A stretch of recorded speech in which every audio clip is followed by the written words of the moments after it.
Start करें। कोई गया है क्या इधर से? कहाँ गया वो लोग? सुनीता पकड़ के लेके आओ। बाद में ये लोग बोलते हैं सर ये क्या हुआ था, वो क्या हुआ था, रह रहा के रिलेटेड बहुत सारे सवाल उठाते रहते हैं। लेके आओ, वो लोग पहुँचो इधर। सब काम धंधा छोड़ दो, पैसा पानी छोड़ दो।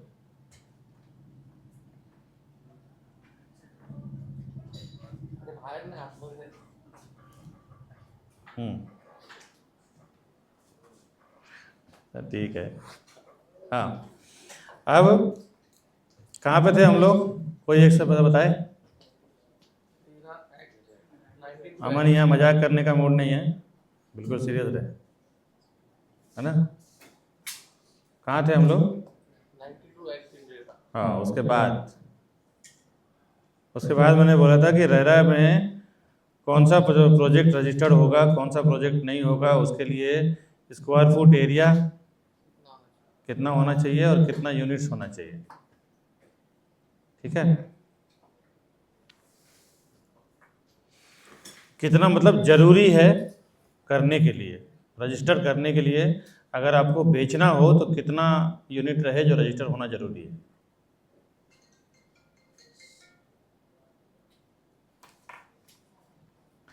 कम से कम 8 यूनिट हो। ठीक है, 8 यूनिट के ऊपर है तो ही रेरा रजिस्ट्रेशन जरूरी है, उसको नीचे है तो जरूरी नहीं है, वो बना के बेच सकता है। 800 यूनिट और 500 स्क्वायर मीटर। क्या किसने बोला फीट? हाँ हाँ, बोला क्या मालूम, कुछ सडनली याद आ गया हो, आत्मा जाग गया होगा तेरा। 500 स्क्वायर मीटर के ऊपर का अगर डेवलपमेंट है तो ये बहुत ज़रूरी है कि वो रेरा में रजिस्टर होगा तभी बिकेगा, अदरवाइज नहीं। 500 स्क्वायर मीटर मतलब अगर हम लोग स्क्वायर फीट में डील करते हैं, राइट? स्क्वायर मीटर को स्क्वायर फुट में कन्वर्ट करने के लिए क्या करें? हैं? क्या करें समीम भाई बताओ? नहीं आता है तो गूगल कर लो, आसान रास्ता। पर मीटर मल्टीप्लाई बाय 10 into 76। समझ में आया इनका कैलकुलेशन? दे दीजिए, माइक दीजिए। स्क्वायर मीटर को कन्वर्ट करने के लिए फीट में 1 into 10.76 768। अगर आपको स्क्वायर मीटर को स्क्वायर फुट में अगर कन्वर्ट करना हो तो क्या करेंगे? स्क्वायर मीटर का जो मेजरमेंट है, सपोज करिए यहाँ 500 स्क्वायर मीटर दिख रहा है सबको, इसको आप मल्टीप्लाई करेंगे 10.768 इक्वल क्या हो जाएगा, पर ये स्क्वायर फुट में कन्वर्ट हो जाएगा। ये कैलकुलेशन आपको हमेशा लगेगा। गज मीटर स्क्वायर फुट का कैलकुलेशन हमेशा साथ में रखो आप।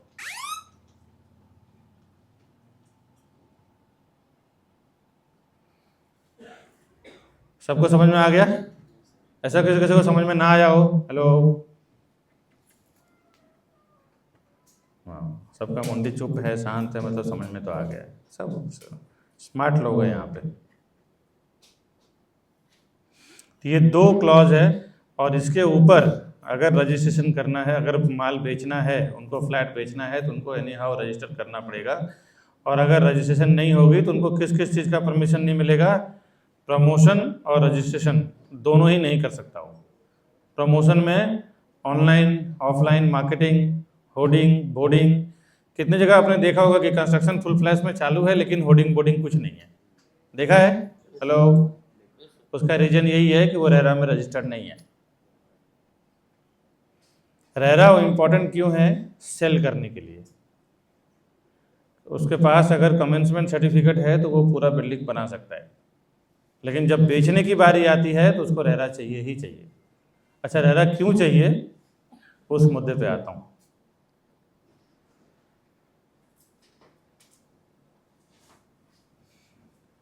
पाँच 500 स्क्वायर मीटर और 8 यूनिट, चाहे वो छोटा हो चाहे वो बड़ा हो, लेकिन 8 यूनिट पे अगर वो 500 स्क्वायर मीटर के आउट है तो फिर उसको रजिस्टर करना पड़ेगा।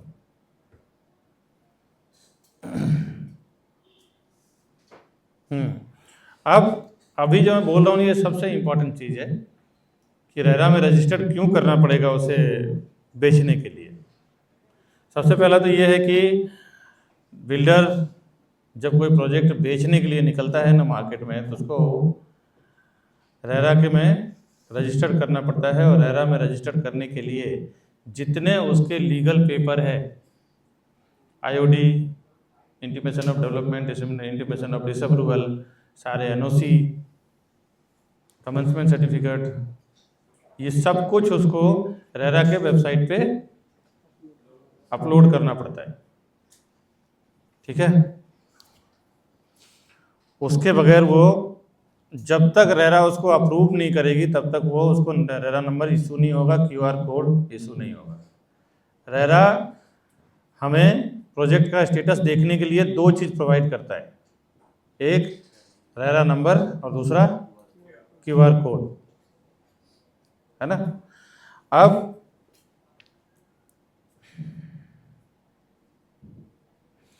जब रेरा का और डेवलपर जब रेरा के अकाउंट में अपना प्रोजेक्ट रजिस्टर करता है तो एक एस्क्रो अकाउंट बनता है। क्या बनता है? Escrow account. एस्क्रो अकाउंट का मतलब क्या होता है? जॉइंट अकाउंट है ये बिल्डर का और गवर्नमेंट का। बायर कहाँ आ गया यार? बिल्डर का और गवर्नमेंट का एक एस्क्रो अकाउंट बनता है अलग से, जिसमें वो जितना भी प्रॉपर्टी सेल करेगा, जितना भी प्रॉपर्टी वो बेचेगा, सारा पैसा उसी में कलेक्ट होगा।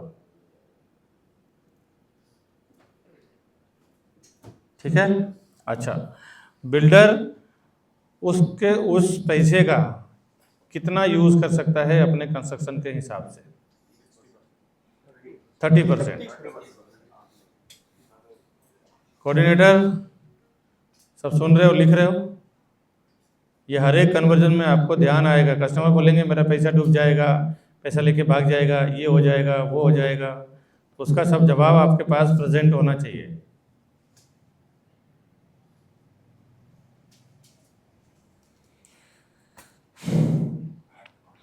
उसका जो भी पैसा वो कलेक्ट करेगा बायर से, कौन? डेवलपर। जितना भी पैसा वो लेंगे उसका सिर्फ और सिर्फ 30% यूज़ करने को मिलेगा। और 30% कितने परसेंट वर्क पे? 100% वर्क पे। अगर समझ लो प्लिंथ का लेवल है और प्लिंथ पे उसका लिमिटेशन बनता है 30% लेने का। हेलो, अभी ये कैलकुलेशन जरा समझना ध्यान से, मैं अभी क्या बोल रहा हूँ, बहुत इंपॉर्टेंट है। यहाँ पे भी बहुत सारे लोग देखता हूँ कि लड़खड़ा जाते हैं। समझ लो पूरा बिल्डिंग जो बनना है, बिल्डिंग के हिसाब से सबसे मेन जो काम होता है उसके फाउंडेशन पे होता है, उसकी नींव पे होता है, उसके पाइलिंग पे, कॉलम पे और प्लिंथ तक। प्लिंथ के बाद तो क्या खाली स्ट्रक्चर खड़ा होता है ऊपर, समझ रहे? प्लिंथ के पहले करीबन 30-40% काम होता है। तो कई बार आपने सुना होगा कि यार प्लिंथ आ गया, मेरे को 40% आपको देना है, समझ रहे?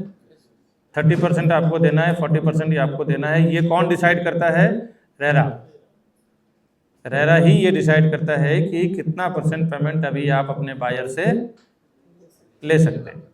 ठीक है, इसका भी स्टेटस आपको मिल जाएगा रेरा में। अच्छा, रेरा में स्टेटस कैसे मिलेगा? रेरा का एक रूल है कि डेवलपर को every quarterly information updates project का अपलोड करना है, हर एक 3 महीने का। कितना काम हुआ है, कितना नहीं हुआ है, क्या हुआ है, आर्किटेक्चर सारा प्लानिंग करके देगा, लिख के देगा, सारा रिपोर्ट उसको। आर्किटेक्ट कंस्ट्रक्शन का रिपोर्ट कौन बनाता है, कोई बताए? आर्किटेक्ट यानी इंजीनियर और सीए, जो कंपनी फॉर्म करता है ना, चार्टर्ड अकाउंट और इंजीनियर बोल दो, आर्किटेक्ट बोल दो, ये 2 जन का रिपोर्ट बनाते हैं और वो मारेरा पे अपलोड करते हैं, जिससे पब्लिकली वो जारी हो जाता है, देख सकते हैं कि कितना % काम हुआ है। अच्छा, समझ लीजिए कि एक फ्लैट का वैल्यू है 2 करोड़ रुपए का। हेलो, कोई बातचीत कर रहा है क्या? 2 करोड़ रुपए का वैल्यू है और प्लिंथ पे उसका डिमांड आ रहा है 40%। कितना अमाउंट हो गया?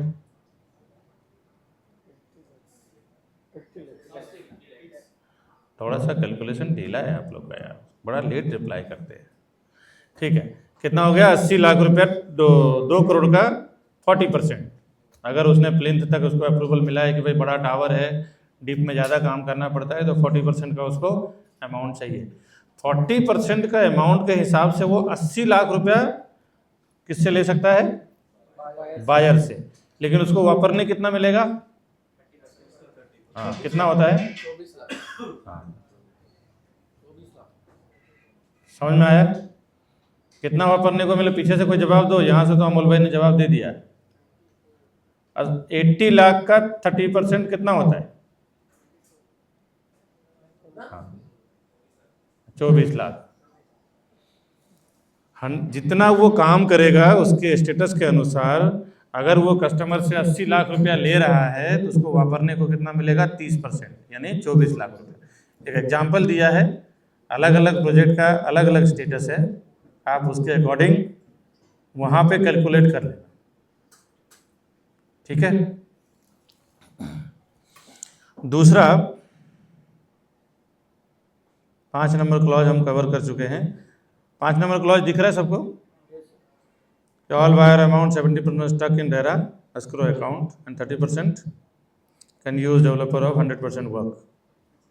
अब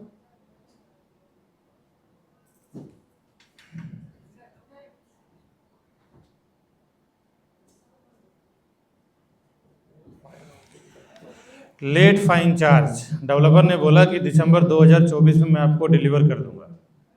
अभी देखने को मिलता है, पहले क्या हो रहा था, अभी आप जो प्रोसीजर बता रहा हूँ ना, पहले का बता रहा हूँ, और अभी चेंजेस क्या हुआ है वो हम समझते हैं। पहले क्या होता था कि एक बिल्डर ने एक यहाँ पे कंस्ट्रक्शन के लिए लैंड लिया है, ओके। अभी कस्टमर को आप बोलेंगे कि रेरा आने का फ़ायदा क्या है, तो अभी तो आप सीख रहे हो, लेकिन आपको कस्टमर को क्या बताना है जिससे कि एक समझ में आए कि रेरा की पावर और वैल्यू क्या है। हेलो, तो वो हम अभी सीखते यहाँ पे समझते हैं। रेरा ने एक लैंड ले लिया, कोई समझ लो 1 नंबर लैंड ले लिया जिसका नाम है आर, है ना। अब ये लैंड ले लिया, वहाँ पे लैंड लेने के बाद वहाँ पे सीसी मिल गई। सीसी मिलने के बाद, पहले रेरा की रेरा के पहले की बात कर रहा हूँ, क्या होता था और अभी क्या हो रहा है। उसने लैंड खरीदा, लैंड खरीदने के बाद उसमें कंस्ट्रक्शन स्टार्ट किया। अभी सिर्फ उसने होर्डिंग बोर्डिंग मारा है और सीसी का सर्टिफिकेट इशू किया है, बुकिंग स्टार्ट कर दिया। भाई एक काम करो, हम प्रॉपर्टी बेचने निकले हैं, प्रॉपर्टी बेचना शुरू। कितना बनेगा, क्या बनेगा और कितना % काम हुआ है, ये सब बात की चीज़ है। बुकिंग शुरू, कोई अकाउंटेबिलिटी नहीं था, कोई हिसाब किताब नहीं था। प्लिंथ करना चालू किया, एक काम करो आप मेरे को 30% दे दो, आप मेरे को 60% दे दो, आप मेरे को 80% दे दो। अनाप शनाप चीज़ें चलती थी। समझ में आ रहा है? अच्छा, डिले का भी कोई लिमिटेशन नहीं था। बिल्डर ने मुंह से जो बोल दिया कि मैं तेरे को 2025 में दे दूंगा, अब 2025 में देगा कि नहीं देगा उसका कोई फाइन पेनल्टी कुछ भी नहीं था। बहुत जो रेप्यूटेड डेवलपर थे, जिसमें मैं बड़े डेवलपर की बात कर रहा हूँ, जो अपने कमिटमेंट का ध्यान में रखते थे ताकि कस्टमर उनका खराब ना हो। समझ में आ रहा है? बहुत सारे ऐसे रेप्यूटेड डेवलपर थे जो कमिटमेंट पूरा करते थे। लेकिन जो मिडिल क्लास और लोअर क्लास डेवलपर थे, बी क्लास और सी क्लास, वो तो कभी कमिटमेंट पूरा नहीं करते थे। वो करते क्या थे, समझ लीजिए आर प्लॉट पे उन्होंने पैसा उठाना शुरू किया, ठीक है। अब पैसा यहाँ पे उठाया, अगर समझ लो 500 फ्लैट है, उन्होंने 400 करोड़ रुपया उठा लिया।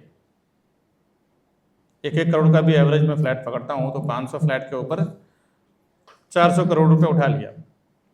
400 करोड़ रुपये उठा लिया, इन्होंने बोला कि मैं 2025 में दूंगा। अब यहाँ से 400 करोड़ का उठाया और फिर क्या किया, यहाँ पे काम उन्होंने स्टार्ट किया है, और दिखाई दे रहा है ना, और यहाँ से 300 करोड़ उठाया और दूसरा प्लॉट ले लिया, ये एक एस प्लॉट ले लिया। मालूम क्या पड़ा कि इसमें उन्होंने 300 करोड़ रुपए इन्वेस्टमेंट कर दिया। अब ये प्रोजेक्ट क्या होगा, लटक जाएगा, बराबर, क्योंकि अभी उसको इसका काम करना है। अभी मालूम पड़ा यहाँ पे होर्डिंग बोर्डिंग मारा, अब यहाँ पे होर्डिंग बोर्डिंग मारा, इसको भी बेचना शुरू कर दिया, यहाँ पे भी सेल्स ऑफिस बना दिया, यहाँ पे भी 2 सेल्स वाले को बिठा दिया और सब काम करना चालू, बुकिंग करना चालू। अब ये 300 करोड़ रुपए यहाँ पे उन्होंने इन्वेस्ट कर दिया। अब 300 करोड़ रुपए यहाँ पे इन्वेस्टमेंट कर दिया, यहाँ पे भी मालूम पड़ा कि 500 फ्लैट है, इसमें भी 500 फ्लैट है।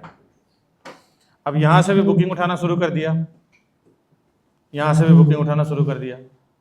मालूम पड़ा यहाँ से जो 300-400 करोड़ रुपया उठाए, यहाँ पे उन्होंने 300 करोड़ रुपया और इन्वेस्ट कर दिया, इस लैंड में, टी लैंड में से इन्वेस्ट कर दिया 300 करोड़ और। अब क्या होगा, मालूम पड़ा इसका जो कमिटमेंट किया था 2025 में, ये कहाँ जाएगा, ये चला जाएगा 2028-2030। अच्छा, इसका कमिटमेंट किया था 2028, ये कहाँ चला जाएगा। पहले जो डेवलपर थे, कस्टमर का ही पैसा ऐसे ही रोल किया करते थे। होता क्या था कि पूरा पैसा इनको मिल जाता था वापरने के लिए, समझ में आ रहा है। फिर यहाँ पे भी सेम सीन। आनंद भाई खड़े हो जाओ, नहीं तो हाथ मुंह धो के आओ। हाँ, अब ये जो झोल झमाल चल रहा था ना, इसी को कंट्रोल करने के लिए महारेरा एक्ट लाया गया। अब क्या होता है, 30% तेरे को वापरने को मिलेगा, सॉरी 70% वापरने को मिलेगा, 30% स्टक रहेगा। 30% क्या होता है ना, उसका प्योर प्रॉफिट रहता है। जब पूरा एक कंप्लीट होने के बाद एक 90% 80% जब कंप्लीट हो जाता है ना, तो समझ लो 30% उसका प्रॉफिट, 30% वापरने को मिलता है। बाकी पूरा पैसा मार्केट से लगा के वो करेंगे, पूरा जब कंप्लीट होगा तब उसको बाकी का पैसा मिलेगा। ये क्यों करना है, ये डेवलपर क्यों कर, ये रेरा क्यों करते हैं, वो ध्यान से समझते हैं। वो इसलिए करते हैं, अरे यार ये बंद क्यों 5% दिखा रहा है। ये क्यों करते हैं, क्योंकि अगर बिल्डर दिवालिया हो जाता है, मर जाता है, डेथ हो जाता है या कुछ हो जाता है, उसका समझ लो कि बिल्डर के फैमिली में 4 लोग हैं, कहीं गाड़ी से जा रहे हैं और चारों के चारों खत्म हो गए, तो ऐसी परिस्थिति में क्या किया जाए। रेरा इसके लिए अपने पास वो पैसा रखती है कि अगर कुछ दिवालिया हो गया, कुछ हो गया, तो एटलीस्ट बायर को हम लोग घर बना के दे सकेंगे। पैसा है तो बना के दे ही सकता है ना। पहले क्या होता था, यहाँ पे आने के बाद तीसरा, चौथा, 5वां, 6वां, ये सब प्रोजेक्ट करते करते बिल्डर समझ लो कुछ गड़बड़ हो गया, मर गया। अच्छा, दूसरा वाला वो लेके आओ ना, आईपैड बड़ा वाला, इसका पेन का बैटरी जा रहा है। अगर वो डेवलपर किसी कारण से डेथ हो गई, पूरी फैमिली निकल ली है, क्या होगा बायर्स लोगों का। मालूम पड़ा एक बेटा है, वो सारा पैसा लेके लंदन भाग गया और दिवालिया हो गए।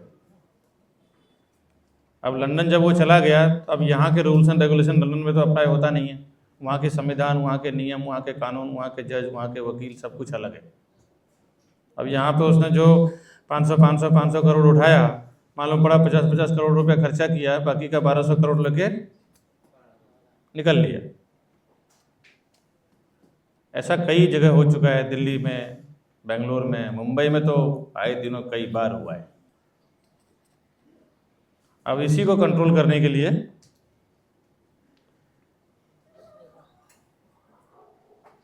समझ में आ रहा है ना रेरा का पावर और वैल्यू। हेलो,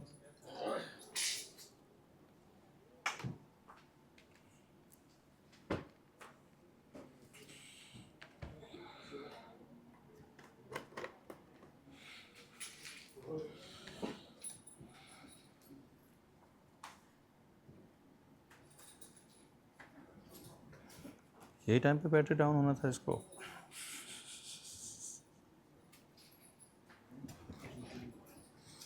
सब लोग बहुत सीरियस हो गए हैं।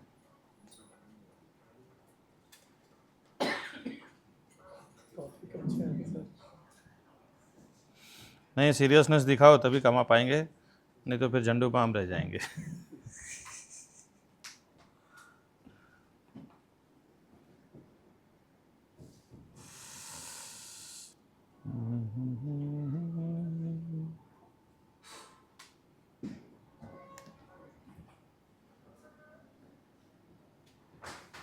इसको हटा देते हैं और इसको कनेक्ट कर देते हैं।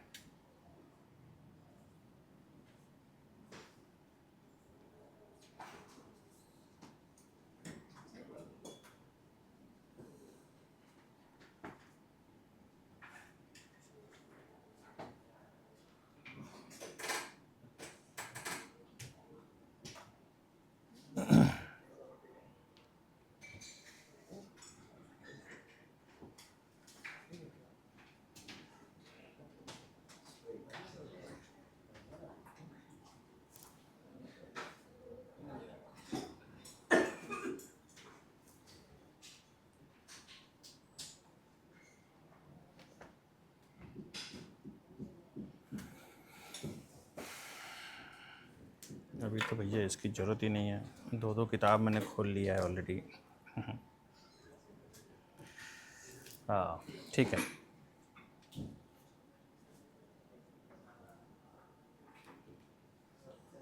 चल भाई,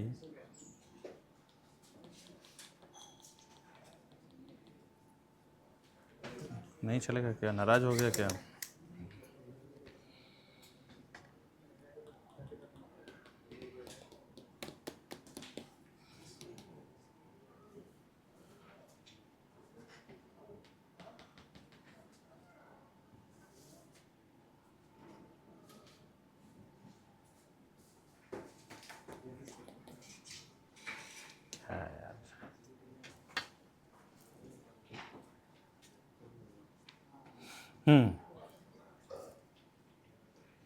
हेलो हेलो। अब यहाँ से जब वो 1200-1500 करोड़ का झोल कर लेते थे तो बायर लोग क्या करते थे, गवर्नमेंट के ऊपर कई केसेस हुए हैं अभी तक। कम से कम ऐसा एक अंदाज़ा है कि यहाँ डिस्ट्रिक्ट कोर्ट से लेकर सुप्रीम कोर्ट कम से कम 12 लाख केसेस रियल एस्टेट के ऊपर है अभी। एक न्यूज़ के अनुसार ये एक एस्टिमेट आया था। जो यूज़र्स के साथ, बायर्स के साथ जो गड़बड़ किया है उन लोगों ने, जो फ्रेब किया है, स्कैम किया है, उसका रिकॉर्ड। तो इतने सारे केसेस आने के बाद ना गवर्नमेंट को स्ट्रिक्टली डिसीजन लेना पड़ा। बीजेपी सरकार कभी आई थी यहाँ इंडिया में? अभी जो चल रही है कंटिन्यू 2014, लेकिन ये 2005 से ही एक्सपेरिमेंट चल रहा है कांग्रेस से ही। 2016 पे तो सिर्फ ये इम्प्लीमेंट हुआ है। बातचीत मत करो सानिया, यहाँ पानी की सेवा देने बैठी है क्या? जाओ अपने जगह पे, ठंडा है गर्म है।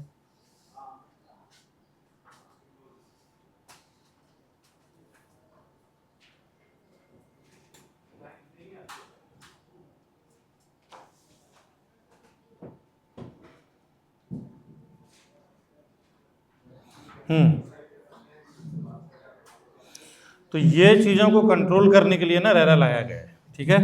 अब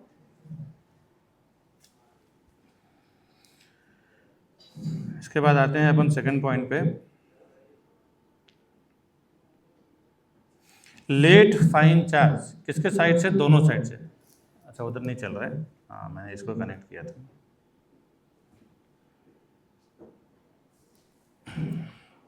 इसमें पेन नहीं चल रहा है। अभी हो गया? नहीं, बंद तो नहीं हो गया? ये क्या हो गया यार? इसी का रिमोट दो ना टीवी का, इधर है।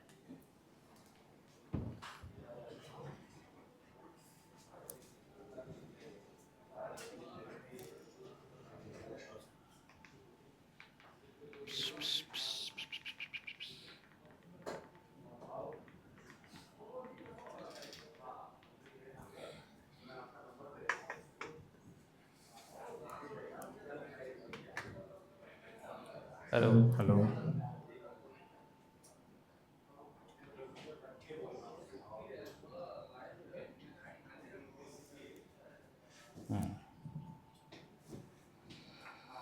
पढ़ाई करना दुनिया का सबसे आसान काम है। पढ़ाई करना मुश्किल है कि आसान काम है? मुश्किल है। हे भगवान, अरे यार दुनिया का सबसे आसान काम है पढ़ाई। एसी लगा रहता है, बैठे रहते हैं, टेबल कुर्सी पेन लगा रहता है, कैसे बोल रहे हो मुश्किल काम है? एक मजदूर के बच्चे को जाके देखो क्या क्या करता है वो, कंस्ट्रक्शन में, बिल्डिंग में, और कहीं पे भी देखो क्या काम करता है वो। यहाँ करोड़पति के, लखपति के बच्चे लोग को पढ़ाई दी जाती है तो बोलते हैं बहुत भारी काम कर रहे हैं। मैं तो बोलता हूँ सबसे आसान काम अगर है तो पढ़ाई करना है, स्टडी करना है। एक गलत फहमी दिमाग से निकाल दो, अपने बच्चों को जाके बोलना कि बेटा सबसे ज़्यादा काम आसान है तो पढ़ाई करना है। पढ़ाई किए होंगे ना, क्या करते हैं उसमें? बहुत तोफ मारते हैं। खाना मिलता है, जाके स्कूल में 4-5 घंटा बैठते हैं, खाते हैं, दोस्तों के साथ एंजॉय करते हैं, बहुत तोफ मारने वाला काम करते हैं। बाकी छोटे बच्चों के, मजदूरों को देखो, मजदूर के बच्चों को देखो क्या क्या करते जाके। ठीक 6-8 साल 10 साल का हुआ नहीं, ले थपेला, ले गामला, ले थापी फोड़ देते उसके सर पे। जा, उससे तो आसानी है ना। एजुकेशन, पढ़ाई लिखाई करना सबसे आसान काम है। बहुत बड़ा गलतफहमी है लोगों के दिमाग में, पढ़ना, अरे बाप रे, उसको मालूम नहीं, दुनियादारी देखा नहीं है ना अभी तक। ठीक है, आज वही आसान काम करने हम लोग बैठे हैं, फुल एंजॉय करना है। ये टेंशन में मत रहना कि बस भारी हो गया कुछ आज। अब पेनाल्टी की बात समझ लेते हैं। रेरा में क्या फाइन है, क्या पेनाल्टी है, उसके बारे में। रेरा में कस्टमर के लिए और डेवलपर के लिए, भाई बातचीत करने का आवाज़ मत लगा लो, है ना। कस्टमर के लिए क्या पेनल्टी है और बायर के लिए क्या अपना डेवलपर के लिए क्या पेनल्टी है, ये दोनों चीज़ें भी समझ लेते हैं।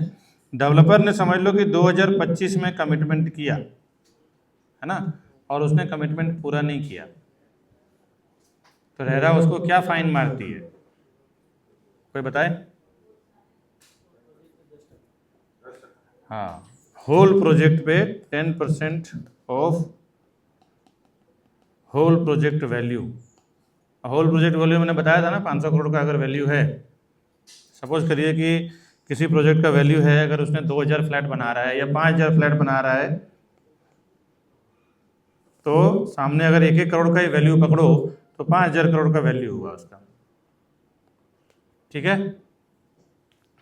5000 करोड़ का वैल्यू के सामने 10% कितना होता है?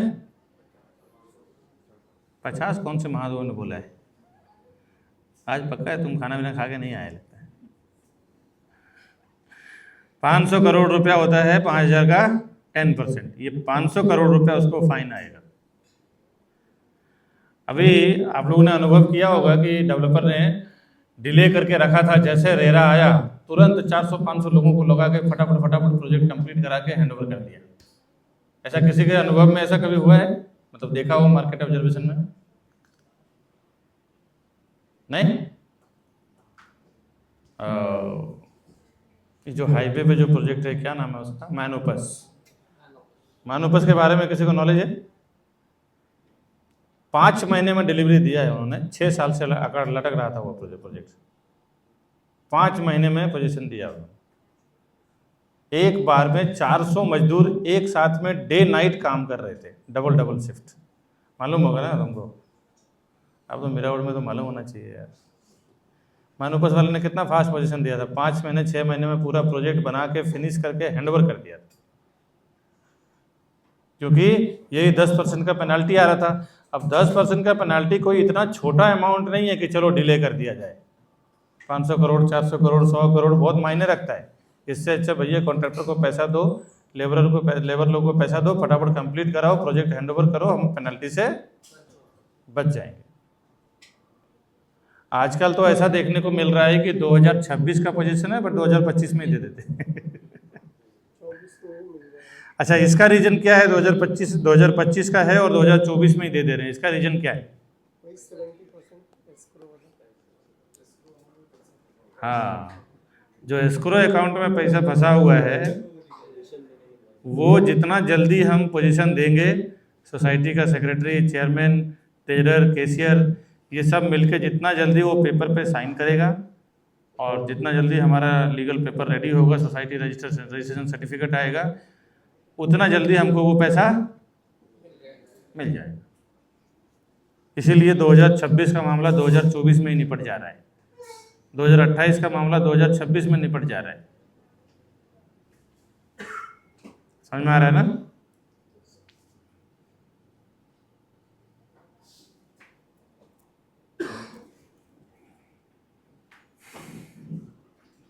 अब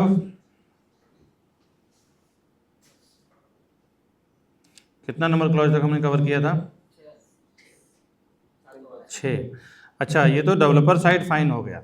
दूसरा कस्टमर साइड फाइन क्या है? कस्टमर साइड भी फाइन सेम ही है। उसका जो प्रॉपर्टी वैल्यू है, अगर वो डिले कर रहा है पेमेंट, समझ लीजिए कि 2 करोड़ का प्रॉपर्टी अगर वो ले रहा है, तो 2 करोड़ के प्रॉपर्टी का 10% वैल्यू कितना होता है? 2 लाख बोल रहे हैं? नहीं, हाँ, 20 लाख रुपया उसका 10% वैल्यू है। अगर वो डिले कर रहा है तो उसका फाइन वो आएगा। पर ईयर की बात कर रहा हूँ। अगर वो थोड़ा बहुत करके, अच्छा, डेवलपर को एक्सटेंशन मिलता है क्या परिस्थिति में? कोई जेन्युइन चीज़ हो गया हो, लॉकडाउन हो गया हो, अर्थक्वेक आ गया हो, ऐसा कुछ नेचुरल आपदा हो गई हो, उससे वो एक्सटेंशन मिल जाता है, जो भी टाइम पीरियड का हो। उसके अलावा कोई एक्सटेंशन नहीं है। तेरे को करके देना है, मतलब देना है, नहीं तो तुझे पेनल्टी भरना है। लॉकडाउन के दौरान डेवलपर को 1-1 साल का एक्सटेंशन मिला था, है ना? ये सब पॉइंट काम आएगा आप लोग को डील क्लोजिंग में। कुछ लोग तो जो करे हुए हैं, थोड़ा बहुत सीखे हुए हैं, वो तो डेली यूज़ भी करते रहेंगे। बाकी मेरे को तो हर दिन ज़रूरत पड़ता है, डेली। बाद में कुछ पॉइंट अगर छूट जाए, ये मोबाइल रिकॉर्डिंग चल रहा है, यूट्यूब पे देख लेना आप। हमारा जो ट्रेनिंग वाला चैनल है उस पर मिल जाएगा। सबके ऊपर लागू होता है, उनको पेनल्टी की फिक्र नहीं है। आप जो डेवलपर की बात कर रहे हैं ना, पहले पर तो किसी डेवलपर का नाम मत लीजिए, चालू है माइक। देखिए, जो भी ग्रुप के बारे में आपने बात की है लिख देता हूँ, निकालना पड़ेगा इसको।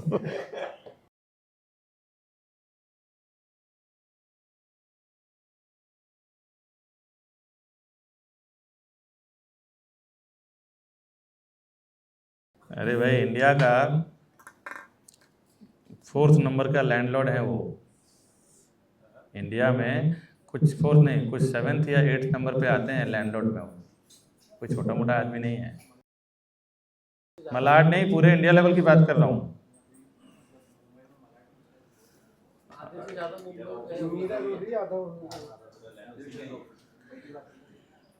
मैं आपको बता दूं कि जिनका आप बात कर रहे हैं ना, वो बहुत बड़े लैंडलॉर्ड हैं। उनका मेन जो काम है वो लैंडिंग का ही काम है। तो उनका क्या है ना, कंस्ट्रक्शन पे इतना वो नहीं है, ध्यान भी नहीं है, फर्क नहीं पड़ता। बहुत बड़ी तुर्रम खान है वो, रिक्शे से आते जाते हैं। हाँ हाँ, बहुत बड़े लैंडलॉर्ड होने के कारण कई बार तो उनको ये भी बोला गया कि कहाँ आप कंस्ट्रक्शन में। बोला ठीक है, टाइम पास है मेरा, समझे? नहीं, बिजनेस है, ठीक है। ये सबके ऊपर ही लागू होता है, किसी पर्टिकुलर बिल्डर या किसी पर्टिकुलर एजेंट का कोई रिलेशनशिप नहीं है। अभी जो रेरा के चेयरमैन हैं या रेरा को जो हेड कर रहे हैं, वो कौन लोग हैं मालूम है? जो रिटायर्ड सुपीरियर, ब्रिगेडियर, कर्नल और जो बड़े बड़े पोस्ट से जो रिटायर हुए हैं, वो लोग को रेरा में चेयरमैन बनाया गया। रेरा के स्टाफ वैसे ही है। एक इम्पॉर्टेंट बात और बता दूं कि रेरा में कुछ भी अगर कस्टमर के साथ गलत हो रहा हो या कुछ भी हो रहा हो, तो उसको कंप्लेन करने के लिए कहीं जाने की ज़रूरत नहीं है। ये सब ऑनलाइन है। कॉन्फ्रेंस मीटिंग, वीडियो मीटिंग पे सारा कंप्लेन होता है, सारी चीज़ें लागू होती है, वहीं से डिसीजन भी होता है, वहीं से फैसले भी आते हैं, और वहीं से सारा कार्रवाई हो जाता है, प्रोजेक्ट सील हो जाता है, लास्ट में वहाँ पे पुलिस प्रशासन काम करने लग जाती है। इतना आसान कर दिया है इस चीज़ को गवर्नमेंट ने कि आपको इसके लिए कहीं जाना नहीं है, टाइम ख़राब नहीं करना है, लैपटॉप पे बैठो, मोबाइल पे बैठो, काम चालू, एक कंप्लेन मारो, एक मेल करो। कस्टमर को जब डर लगे ना कि भाई वो बना के देगा कि नहीं देगा, ये है वो है, तो आप उसको ये सब चीज़ें ईजी वे में दे सकते हैं। उसके मन का फियर हटा दो, डर हटा दो। कस्टमर आपके साथ खुल के काम कब करेगा,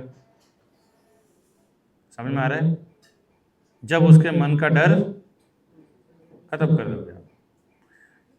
आजकल देखो तो लोन हो गया, प्रॉपर्टी हो गया, कोई भी जब हम लेने जाते हैं ना तो मन में एक ही फियर रहता है कि यार मेरा पैसा कहाँ जा रहा है।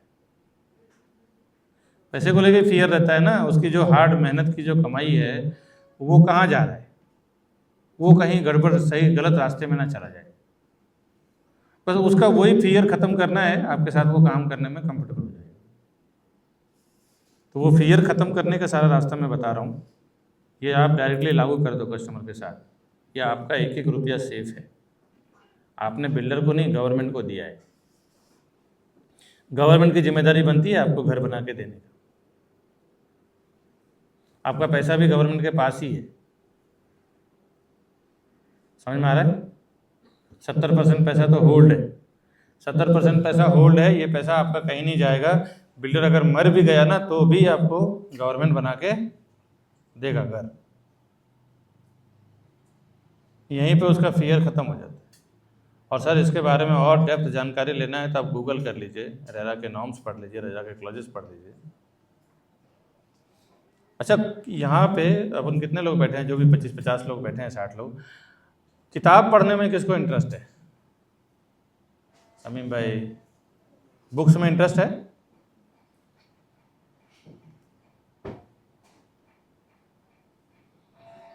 तो अलता भलता बुक पढ़ने में इंटरेस्ट है, या कि अपने बिजनेस रिलेटेड, अपने प्रोग्रेस रिलेटेड, अपने तरक्की रिलेटेड मतलब कि बुक पढ़ने में इंटरेस्ट है? किसी को रहता है ना मेरे को नॉवेल पढ़ने में बहुत मज़ा आता है, लेना देना एक कौड़ी भर का कुछ नहीं उससे है। किसको अपने प्रोफेशन को रिलेटेड बुक पढ़ने में इंटरेस्ट है? कोई भी नहीं। मंडल है, श्रावणी है, और ठीक है, कुछ लोग शर्मा रहे हैं शायद। देखो, आपको इंटरेस्ट हो या ना हो, लेकिन अपने रियल एस्टेट में अपने जीवन को थोड़ा श्रेष्ठ बनाना हो ना, तो जो चीज़ें मैं कुछ बता रहा हूँ आप कर लो। देखो, मैंने एक ये रेरा का पूरा ये है पेज है, दिखाई दे रहा है आपको? ये इसके सारे नॉर्म्स हैं, ये PDF मैंने डाउनलोड किया है, ये मैं आपको भेज दूंगा। ये 82 पेज का है पूरा ये।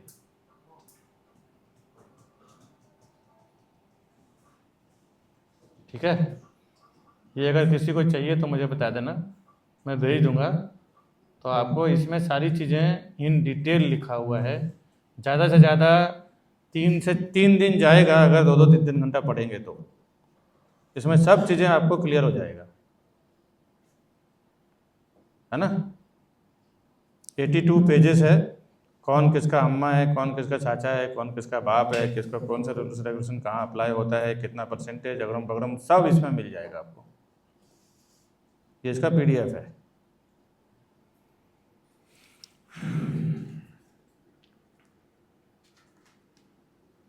किसी को चाहिए? नहीं, ग्रुप बाजी नहीं होगी इसमें, जिसको नीड है उनको ही चाहिए। उनको ही बता हैं, वो जिसने ट्रेनिंग लिया होगा उसको PDF है, बुक है ना? ठीक है, PDF चाहिए तो PDF मेरे पास है। ठीक है, आ जाना, मेरे से मिल लेना, मैं आपको पर्सनली सेंड कर दूंगा। ठीक है, ग्रुप में डालने के बाद वैल्यू ख़त्म हो जाती है।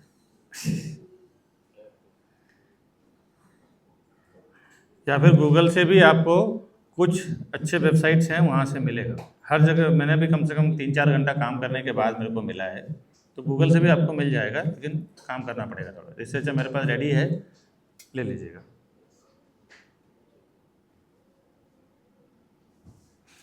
अब ये 7 नंबर क्लॉज पे चलते हैं। अच्छा, बिल्डर का फाइन, कस्टमर का फाइन सबको मालूम पड़ा, 10% of whole project, 10% of total property value, ठीक है। पहले होता था ना कि प्रॉपर्टी डिले होगी, पेमेंट डिले होगा तो मैं 18% ब्याज मारूंगा साल का। अच्छा, ये जैसे आप इसका अगर समझ लीजिए कि 2 करोड़ का फ्लैट है, तो 2 करोड़ का फ्लैट 1 साल का 10% वैल्यू, तो कितना हुआ 20 लाख रुपया, राइट। अब 20 लाख रुपया अगर उसको समझ लो कि पेमेंट देने में उसने अगर 3 महीना लेट किया है, तो 3 महीने के हिसाब से कितना हो जाएगा?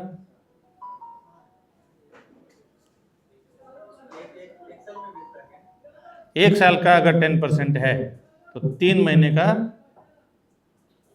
डिवाइड बाय 4, भाई 12 महीने का साल होता है ना, ये तो आप लोग जानते ही होंगे।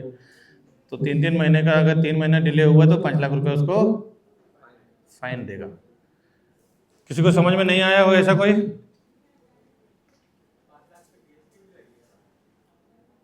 जीएसटी तो गवर्नमेंट का पार्ट है, उसको तो देना ही है। जीएसटी तो जो भी पेमेंट आप डेवलपर को करोगे उसका जीएसटी तो आपको देना ही है।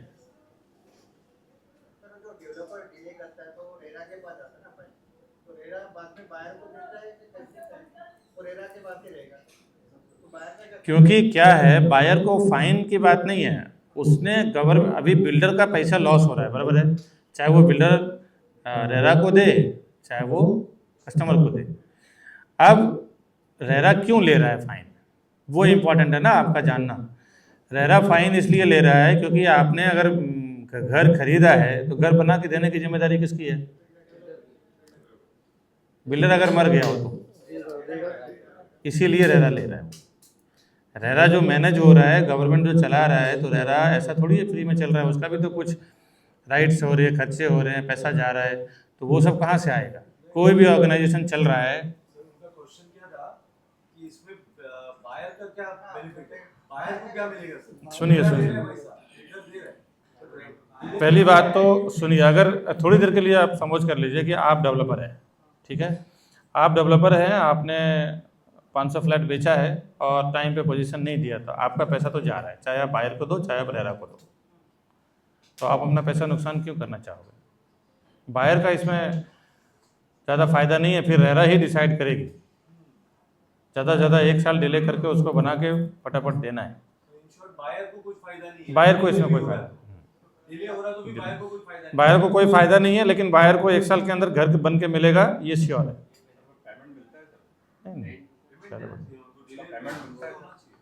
अच्छा, डिले जो होता है उसका रेंट मिलता है, रेंट मिलता है, हाँ, उसका जो है ना एवरेज रेंट जो वहाँ पे चल रहा है वो रेंट मिलता है, लेकिन जो फाइन है वो नहीं मिलेगा।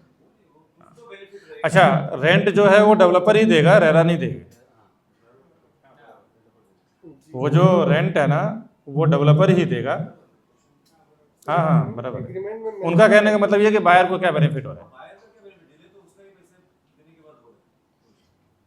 सर एग्रीमेंट में मेंशन रखता है बिल्डर 6 मंथ का, उसके बाद मेंशन करता है या तो रेंट या तो वैल्यू का जो भी होगा इंटरेस्ट। नहीं, बिल्डर कुछ डिसाइड नहीं करता, इसमें रेरा ही डिसाइड करता है। लिखा रहता है।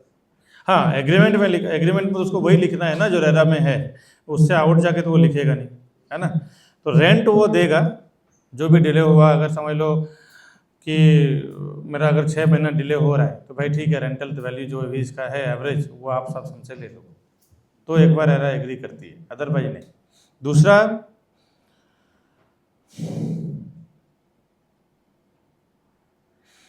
बिल्डर अगर कुछ चेंजेस करना चाहे प्रोजेक्ट में, जो उसने रेरा में रजिस्टर किया है, जो उसने ब्रोशर इशू किया है, उसमें अगर वो चेंजेस करना चाहे तो कैसे कर सकता है? अमन, तेरा फ़ोन में ज़्यादा ध्यान है, फ़ोन फेंक दूंगा उठा के बाहर अभी। कैसे क्या चेंज कर सकता है? चेंजेस करने के लिए क्या करना पड़ेगा उसको? क्या रहते हैं? कौन लेता है 5,000? किधर देता है 5,000? मैं कंप्लेंट डालने की बात नहीं कर रहा हूँ, तेरा ध्यान फ़ोन में है, फ़ोन दे दे तो डोनेट कर दे उधर। हाँ, मत कर मैसेज, तो कहता पूरे हफ्ते में नहीं उखाड़ पाया तो 4 घंटे में क्या उखाड़ लेगा। सुनीता मैडम, अब इधर बीच में बैठो, जिसका फ़ोन दिखे ना उठाना और सीधा जब्त कर देना उधर, फिर अगले ट्यूसडे को निकाल के देना उसको। पूरे हफ्ते भर कुछ नहीं उखाड़ पाया, पता नहीं 3 घंटे में क्या कर लेंगे। 3 घंटा तो आप लोग भूल ही जाओ बाहर की दुनिया, समझे? ये याद है श्रेयस तुमको? बिल्कुल नहीं। ऐसा करेंगे तो कैसे चलेगा?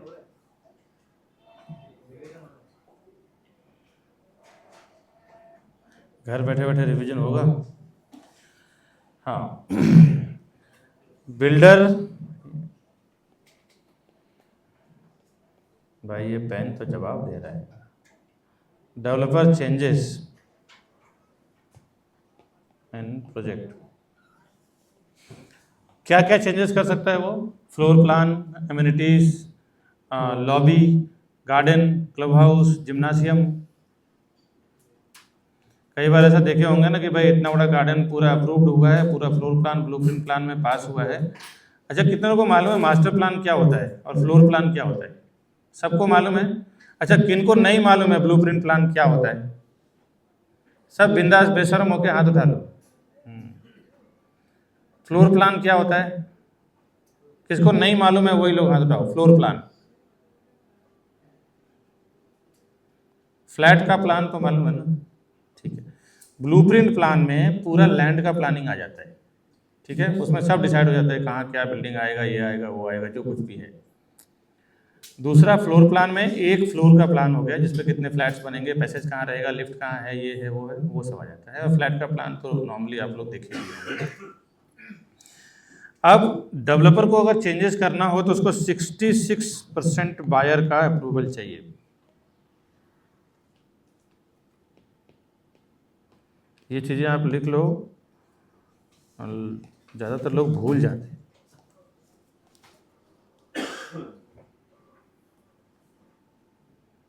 आधा से ज़्यादा लोगों का अप्रूवल चाहिए, तभी वो कुछ भी चेंजेस कर सकता है, अदरवाइज चेंज नहीं कर सकता। अगर वो चेंज करता है तो वही 10% का पेनल्टी आपको आ जाएगा।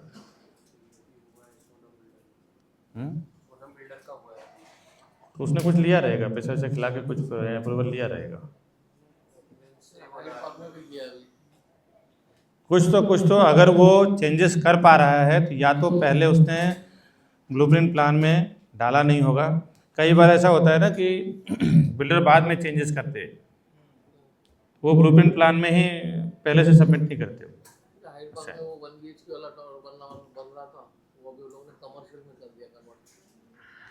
तो उसका रेरा आया था पहले? नहीं, अरे हो ही नहीं सकता है यार, रेरा नहीं आया था। उसकी ऐसी तैसी हो जाएगी, पूरा प्रोजेक्ट सील्ड हो जाएगा। सी, अगर वो रेरा में रजिस्टर्ड नहीं है ना तो वो 50 बार कर सकता है। अभी माल बेचना शुरू नहीं किया उसने, और पैसा उठा भी रहा होगा तो एस्क्रो अकाउंट में नहीं ले रहा होगा। समझ में आ रहा है? तुम प्रणव कोपचे में इधर आ जाओ, एकदम फ्रंट में। अच्छा, फ्रंट में जगह नहीं है, ठीक है। अरे यार, ये जवाब देना है। राहुल कहाँ है? बुलाओ। 60 अगर वो रेरा में रजिस्टर्ड हो गया। पहले देखिए, अभी अमोल भाई ने सवाल उठाया और एक जन किन्होंने बोला कि चेंजेस हुआ है। सौरभ जी और अमोल जी ने सवाल उठाया है कि चेंजेस हुआ है। देखो, उसमें दो ही चीज़ हुई है, या तो ब्लूप्रिंट अपना रेरा में सबमिट नहीं किया गया है, या फिर वो रेरा में रजिस्टर्ड नहीं हुआ है, एस्क्रो अकाउंट बना नहीं है अभी तक, और कंस्ट्रक्शन चल रहा है, कमेंसमेंट उसका आ चुका है, सीसी आ चुका है। ये सब चीज़ों पे पाबंदी तब लगती है जब वो बेचना, प्रमोशन करना, रजिस्ट्रेशन करना स्टार्ट हो जाता है, तब रेरा। तभी से रेरा एक्चुअली आया ही है सिर्फ इसलिए ताकि बायर का पैसा सेफ हो सके। रेरा लाने का गवर्नमेंट का एक ही रीज़न है। मेरे पास उस टाइम 2015-16 के स्टार्ट की बात कर रहा हूँ, 15-16 तक की, कि कितने कस्टमर आते थे, बोलते थे सर बिल्डर के पास हम गए हैं, हमने 30-30 लाख रुपया दिया है, 40 लाख रुपया दिया है, बिल्डर ने लिटरली ये शब्द कहा है 2 बार 3 बार जाने के बाद कि जा नहीं दे रहा, जो करना है कर ले। ऐसा कुछ एक्सपीरियंस आप लोग के साथ हुआ है? आपके कस्टमर हो या आपके खुद का हो, आपका हुआ है? अभी आप लोग ना नए हैं, इसलिए तो थोड़े से आप पुराने अनुभवी लोगों से पूछोगे ना तो ये चीज़ें सामने आ जाएगी। अब कह के दिखा दे कि नहीं दे रहा, जा देखो क्या करता है उसका कस्टमर। हैं? इंटरनल चेंजेस एंट्रेंस जैसे किसी का नॉर्थ में है और आपको बताता हूँ, फ्लोर प्लान जो इशू हो गया है, फ्लोर प्लान फ्लैट प्लान जो इशू हो गया है, उसमें कुछ भी चेंजेस करना हो तो कई बार आप लोगों ने एक्सपीरियंस किया होगा कि सर इसको आप, इस फ्लैट को आप जोड़ी बना सकते हैं, बट हम आप बना के नहीं देंगे, आप लेने के बाद ओसी आने के बाद ही आप तोड़ सकते हैं। ये क्यों होता है मालूम है? नहीं, आफ्टर ओसी नहीं, हाँ आफ्टर ओसी, जब ओसी आ जाएगा बिल्डिंग का तभी पोजीशन होगा, ऑब्वियस है। और उसके बाद आप तोड़ सकते हैं, बीच का दीवार निकाल सकते हैं। क्यों मालूम है? उसका रीज़न यही है कि रेरा में उसका फ्लोर प्लान पास हो चुका है, अगर थोड़ा कुछ भी चेंजेस हुआ तो सीधा पेनल्टी बिल्डर को आएगा। कुछ भी चीज़ें इनकम्प्लीट रहा, तूने भाई ये बीच का दीवार क्यों नहीं बनाया है, तेरे को ओसी नहीं देंगे। ओसी नहीं देंगे तो सोसाइटी रजिस्ट्रेशन सर्टिफिकेट नहीं आएगा, वो नहीं आएगा तो फिर सेक्रेटरी चेयरमैन सब साइन नहीं होगी, पेपर बनेगा नहीं, पेपर बनेगा नहीं तो पेपर सबमिट नहीं होगा, पेपर सबमिट नहीं होगा 70% पैसा नहीं आएगा। सब चीज़ें एक दूसरे से इतना शेड्यूल कर दिया है, कनेक्ट कर दिया है, कहीं छोड़ा ही नहीं है इनको जी, कुछ स्कैम करने के लिए और बेवकूफ़ बनाने के लिए। समझ में आ रहा है? ये सब रीजन है रेरा का। और भी कुछ पॉइंट हम लेंगे 20 मिनट के बाद। आपका हेलो 20 मिनट के बाद है ना? कहाँ थे आप? 60, अच्छा ठीक है। 60 कितना % लोगों को अप्रूवल चाहिए प्रोजेक्ट में चेंजेस करने के लिए? हाँ 66% लोगों को चाहिए। 66% लोग एटलीस्ट बोलने चाहिए, बोलना नहीं चाहिए, ऑन पेपर साइन चाहिए कि भाई यहाँ पे गार्डन बनने वाला था, इस गार्डन को हटा के मैं यहाँ पे एक 20 माले का टावर खड़ा कर रहा हूँ। समझ में आ रहा है? और 1-2 जगह पे ऐसा हुआ है कि जहाँ पे गार्डन बनना था वहाँ पे अलग से 30 माले का टावर खड़ा करने के लिए 66% को पैसा खिला के साइन कर रखा, 5-5 पेटी 10-10 लाख रुपए दे के और साइन करवाया गया। अभी मैं बिल्डर का नाम नहीं बोलना चाहूँगा, आप मार्केट में देखेंगे चेंजेस तो आपको पता चल जाएगा। पैसा खिला के करवाया गया, सब कुछ पॉसिबल है। लेकिन जिन लोगों ने ऑब्जेक्शन उठा लिया उनकी बात अलग। स्लम में भी ऐसा ही होता है ना, एसआरए में, एसआरए डेवलपमेंट जो प्रोजेक्ट रहता है उसमें भी कुछ लोगों को अप्रूवल चाहिए ये चीज़ें करने के लिए, उतने लोग को खरीद के कर लिया जाता है। ये हमारे नॉलेज के लिए बता रहे हैं, ये आपको कस्टमर से नहीं बताना है। समझ में आ रहा है कि मैं क्या बोल रहा हूँ? कस्टमर से बता देंगे तो उनका कॉन्फिडेंस टूट जाएगा। ये कस्टमर से डिस्कस नहीं करना है, ये अपने नॉलेज के लिए मैं बता रहा हूँ कि अपने को मालूम रहना चाहिए। अब कौन सा पॉइंट कवर किया हमने? 7th, right. 8th भी हमने कर ही दिया कि नेचुरल प्रॉब्लम के कारण अगर कुछ आपत्ति, कुदरती आपदा होता है जिसमें भूकंप हो जाए, अर्थक्वेक हो जाए, लॉकडाउन आ जाए, कुछ ऐसा चीज़ें हो जाए जिसके कारण से प्रोजेक्ट डिले होता है, तो गवर्नमेंट उसको टाइम देती है आगे एक्सटेंड करने के लिए।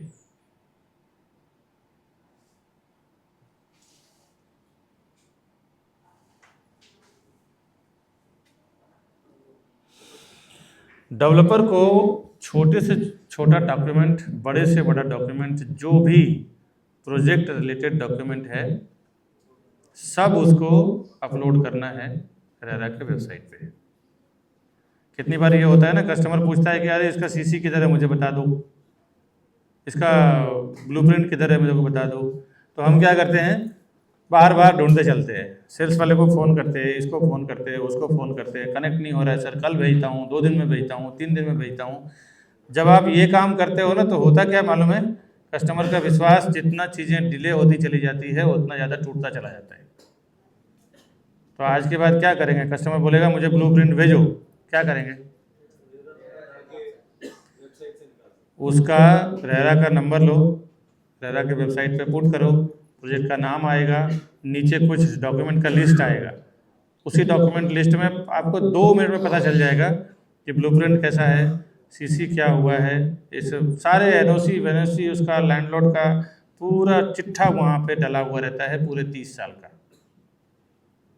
सर्च रिपोर्ट वगैरह सब आपको वहाँ पे मिल जाएगा।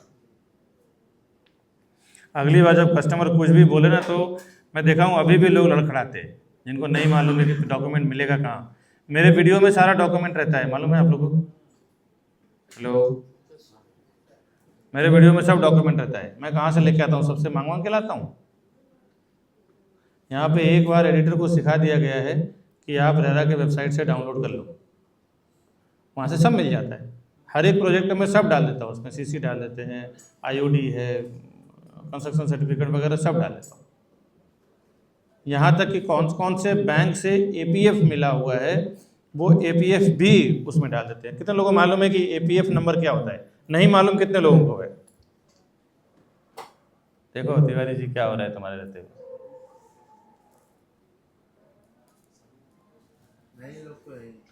नए लोग नहीं है। कौन कौन है फिर से एक बार हाथ उठाइए जिनको नहीं मालूम है एपीएफ नंबर। ये लोग नए, कोई नहीं, दिक्कत नहीं। एपीएफ का फुल फॉर्म क्या होता है?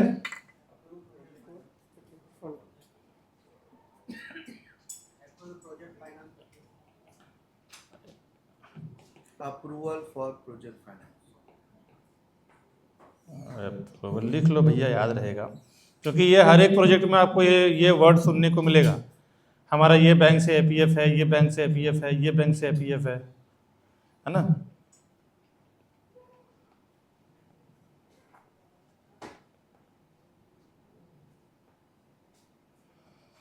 ये क्या होता है ना, बैंक पहले से ही किसी प्रोजेक्ट को अप्रूव्ड करती है कि मेरे को मैं यहाँ इस प्रोजेक्ट में लोन दूंगा, और उस प्रोजेक्ट के नाम पे एक नंबर इशू करती है।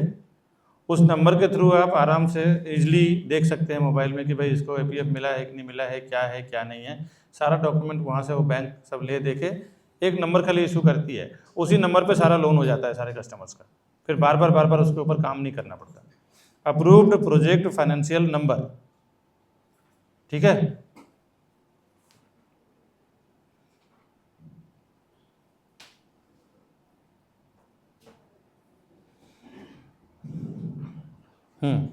अभी मुझे ऐसा लगता है कि कोई भी डॉक्यूमेंट अगर कस्टमर को भेजना हो तो आपको दिक्कत नहीं होएगा, है ना। अगर दिक्कत होता है कि चलो रेरा में कहाँ मिलेगा, कैसे मिलेगा, कोई बहुत बड़ा टास्क नहीं है। किसी को भी आप हिरेन को बोल दें, राहुल को बोल दें, या किसी को भी आप जिनको जानकार है उनको बोले भाई थोड़ा पे पढ़ा लिखा जो होएगा ना, वो इजीली रेरा नंबर डालेगा, रेरा के वेबसाइट पे जाके, और सब नीचे डॉक्यूमेंट उसको मिल जाएगा। किसी को भी फ़ोन नहीं करना, कोई सेल्स वेल्स वाले को फ़ोन नहीं करना गलती से भी, फालतू सर मारी मेहनत कुछ करना ही नहीं। एकदम इजी वे दे रहा हूँ कस्टमर को सेटिस्फाई करने के लिए। कस्टमर आपसे प्रॉपर्टी किस परिस्थिति में लेता है जानते हैं? क्या लगता है आपको? बेचने से लेता है? नहीं, कस्टमर को एक ही चीज़ चाहिए, मेरी संतुष्टि। किस किस चीज़ में? पैसे का सिक्योरिटी को लेके, प्रोजेक्ट के डॉक्यूमेंट को लेके, ये सब चीज़ को लेके जब वो संतुष्ट हो जाएगा ना, फिर आपको बोलना नहीं पड़ेगा कि तू ये खरीद। और मेरा पूरा काम इसी सेटिस्फेक्शन पे ऊपर ही रहता है। मेरे वीडियो आपने देखा है ना, उसमें कस्टमर को मैं एक बार बोलता हूँ लेने के लिए, बाकी पूरे 25-30 मिनट के वीडियो में एक ही प्रयास रहता है कि कैसे कस्टमर को मैं सेटिस्फाइड करूँ। यही सेम काम आपको करना है। कस्टमर जब तक संतुष्ट नहीं होगा तब तक वो आपसे लेगा क्या? एक शर्ट खरीदने जाते हैं ना, पहले अपन 2 बार पहनते हैं, कांच के सामने खड़े होते हैं, 2 बार घूम के ऐसे ऐसे देखते हैं, जब सेटिस्फाई होता है तब जाके 500 रुपये का शर्ट खरीदते हैं या 1000 रुपये का शर्ट खरीदते हैं। तो यहाँ करोड़ 2 करोड़ का मामला है, कोई संतुष्ट हुए बगैर लेगा क्या आपसे? और प्रॉब्लम यही हो रही है, संतुष्ट करने में पीछे रह जाते हैं और लगता है फिर कल कस्टमर फ़ोन नहीं उठा रहा है, कस्टमर आ नहीं रहा है, कस्टमर ये हो रहा है, कस्टमर वो हो रहा है। यही दिक्कत है कि आप संतुष्ट नहीं कर पाए उसको। कोई मजाक नहीं है कि 1 करोड़ 2 करोड़ 80 लाख 50 लाख रुपए डाल देगा तुम्हारे कहने पे बिना सेटिस्फाइड हुए। समझ में आ रहा है? आप डालोगे क्या उसके जगह पे? आप खुद को खड़ा करो ना। उसको सेटिस्फेक्शन चाहिए सब चीज़ों के मामले में। उसके पैसे, सबसे इम्पोर्टेंट तो पैसे की सिक्योरिटी, उसका पैसा जो जा रहा है वो कहाँ, ये सब चीज़ें आपको रेरा में मिल जाएगा। फिर प्रोजेक्ट का डॉक्यूमेंट सही है कि नहीं, ये भी आपको रेरा में ही मिल जाएगा। मेरे को लगता है ये 2 चीज़ें कवर हो गया ना तो काफ़ी कुछ 90-80% चीज़ें कवर हो जाती है। कस्टमर सेटिस्फेक्शन मेन इम्पॉर्टेंट है। अब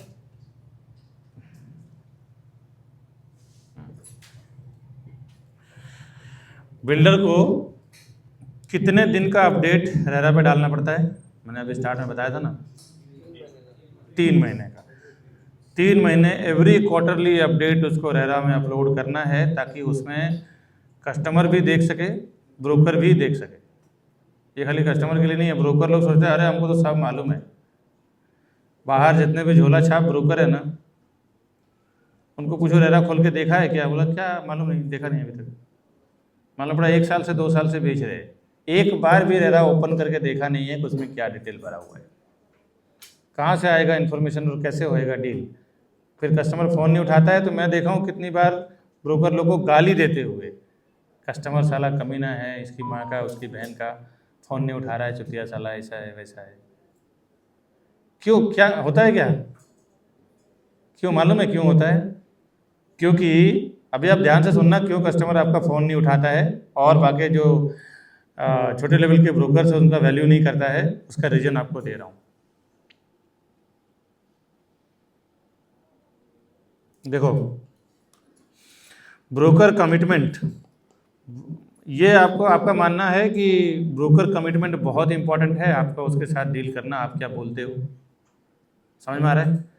मेरे साथ में कई लोग ज्वाइन हुए हैं और मैंने उनको लिटरली भगा दिया। क्यों भगा दिया बता रहा हूँ। मैंने उनको एक ही बात बोला कि भाई तो जा रेरा के वेबसाइट पे या सेल्स वाले से बिल, जो चीज़ें वहाँ पे है उतना ही बात कर, एक्स्ट्रा ऑर्डिनरी बात मत कर। लेकिन यहाँ पे क्या होता है ना, ब्रोकर लोग को ऐसा लगता है कि जो मैं बोल दूँ वो ब्रह्मा की लकीर, बाद में देखेंगे। समझ में आ रहा है? जो मैं बोल दूँ वो ब्रह्मा की लकीर हो गई है। अब तो उसको कस्टमर थोड़ी कहीं कुछ, कस्टमर क्या बेवकूफ़ है, चूतिया है जो 1 करोड़ रुपए डालेगा और जाके कुछ वो वर्कआउट नहीं करेगा उसके ऊपर? क्या लगता है? कस्टमर जब जाता है, ब्रोकर ने जो कमिटमेंट किया है इसको सबको सुना उसने, आपको लगता है कि आप मजाक मजाक में बोल जाते हैं, लेकिन आपके हर एक बात को वो नोटिस करता है, एक एक पॉइंट को नोटिस करता है, क्योंकि वो उसको 1 करोड़ रुपए डालना है।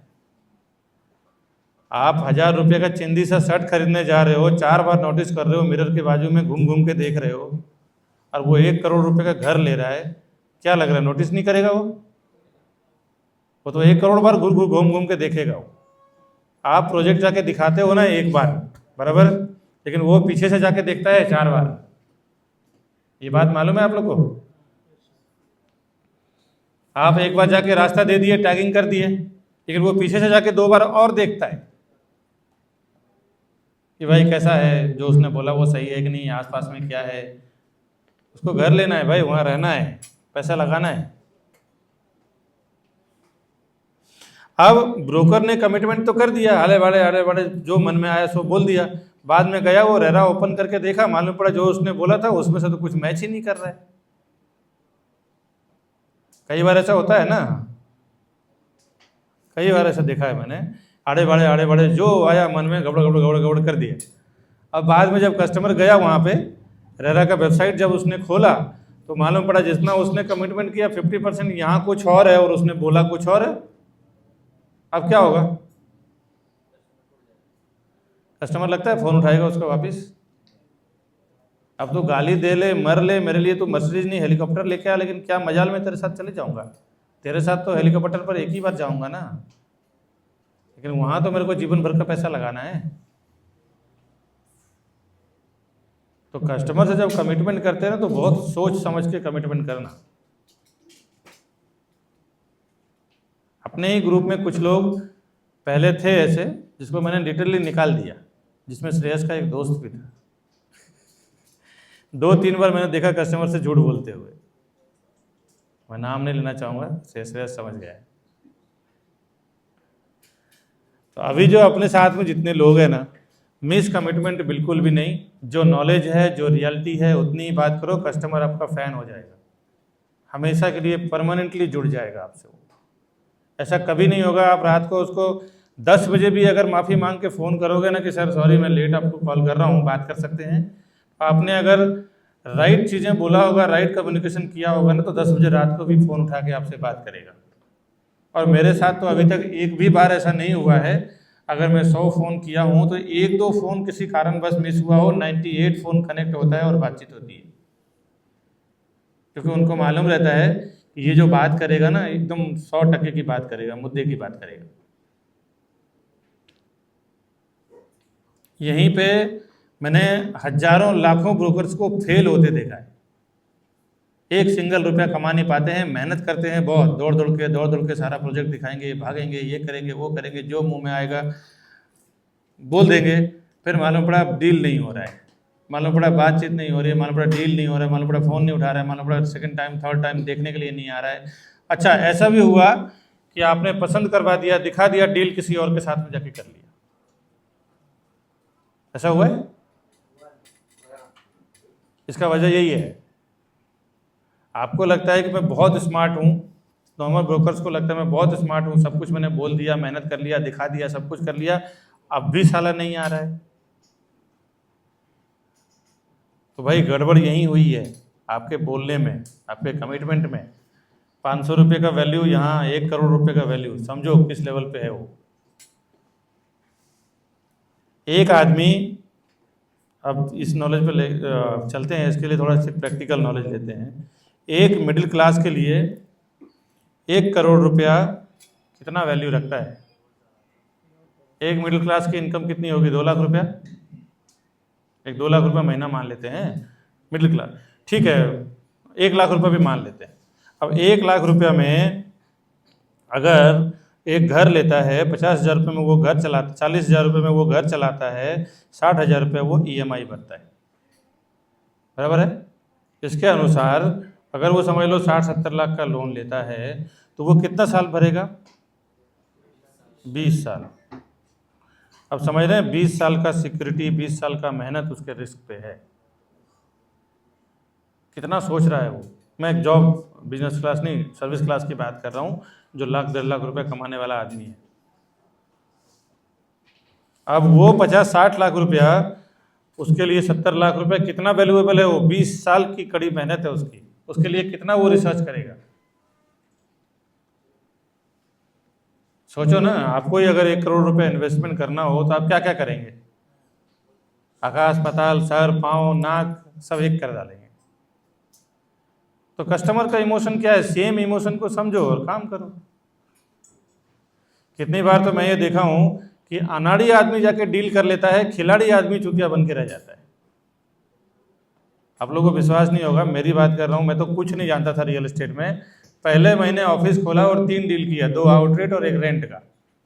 मैं तो बता चुका हूँ ना ये कहानी कि मेरे को NOC नहीं करने आता था, NOC कस्टमर मुझे लेके गया और करने के लिए। क्या वजह था उसका? सिंपल यही वजह था, मेरा मतलब जो सच्चाई थी ना, मेरा जो ट्रुथ, जो उसने देखा कि ये झूठ छूट नहीं बोल रहा है। कितने लोग तो मैं देखता हूँ, सर कस्टमर आ रहा है, ओनर आ रहा है, आप आ जाओ, बुला लेते हैं, मालूम पड़ा मीटिंग करने खुद बैठ जाते हैं। सर वो ओनर आने वाला था, नहीं आया, बताइए ना, मैं ओनर के बिहाफ में बैठा हूँ। अरे तेरी क्या वैल्यू है बे? तू कोई ओनर है, मालिक है? मार्केट में ऐसा देखने को मिलता है कि नहीं मोहम्मद भाई? ब्रोकर खुद ही आके बैठ जाता है, ऐसा लगता है सेठ वही है।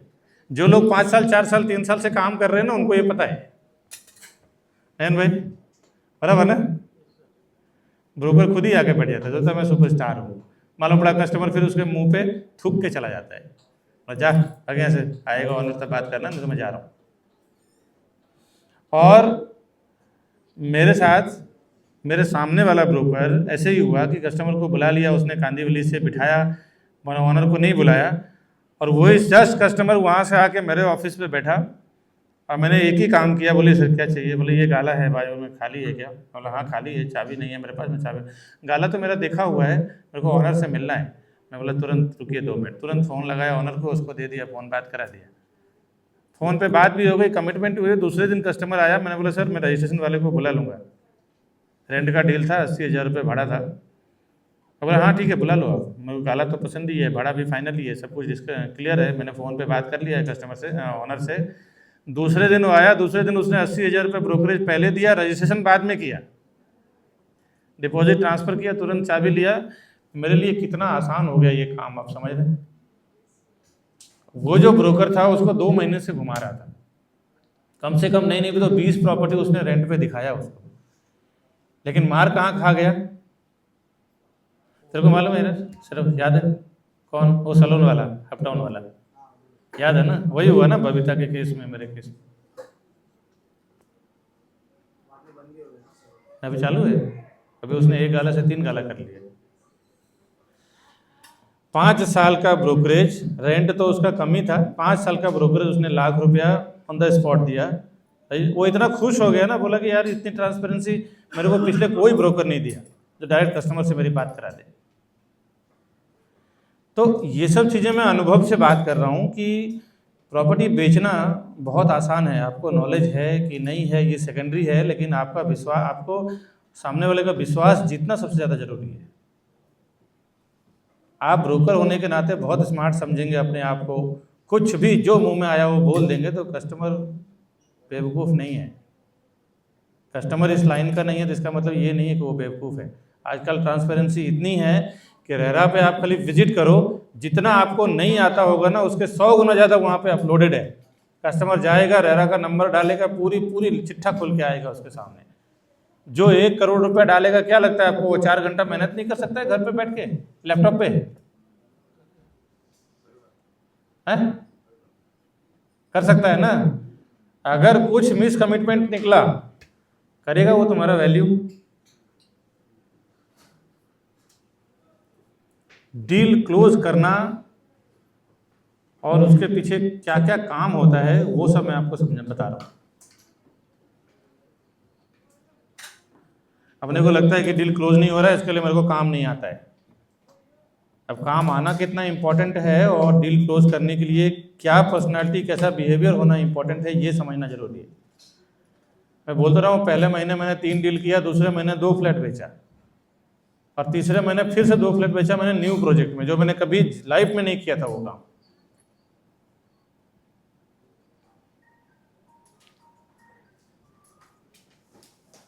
बीस साल का मेहनत वो लगा रहा है तो कुछ तो करेगा।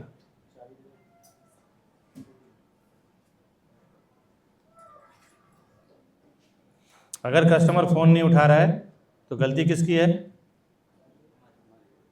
अपनी। गलती से भी ब्लेम नहीं करना कस्टमर को,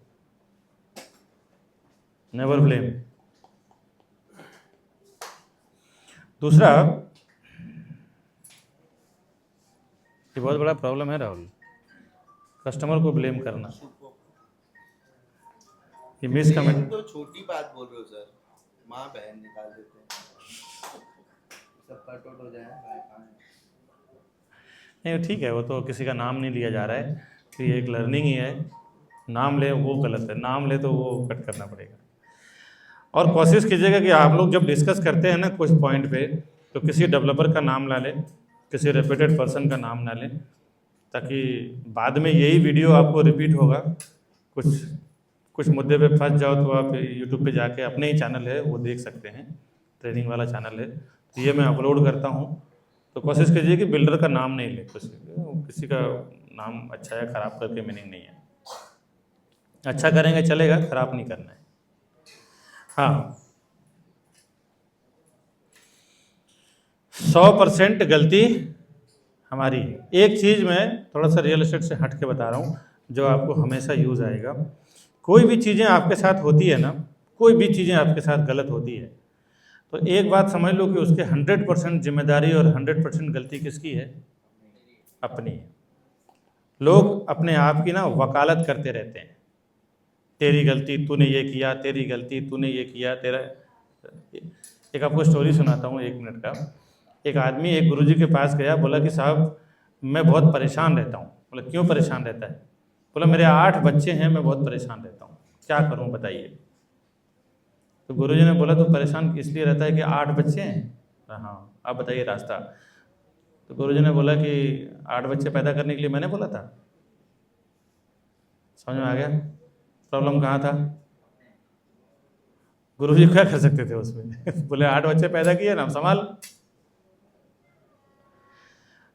तो वो तो खैर एक लंबा लॉन्ग टर्म प्रोसेस है 8 बच्चा, लेकिन कस्टमर का प्रोसेस इतना लॉन्ग टर्म नहीं होता है।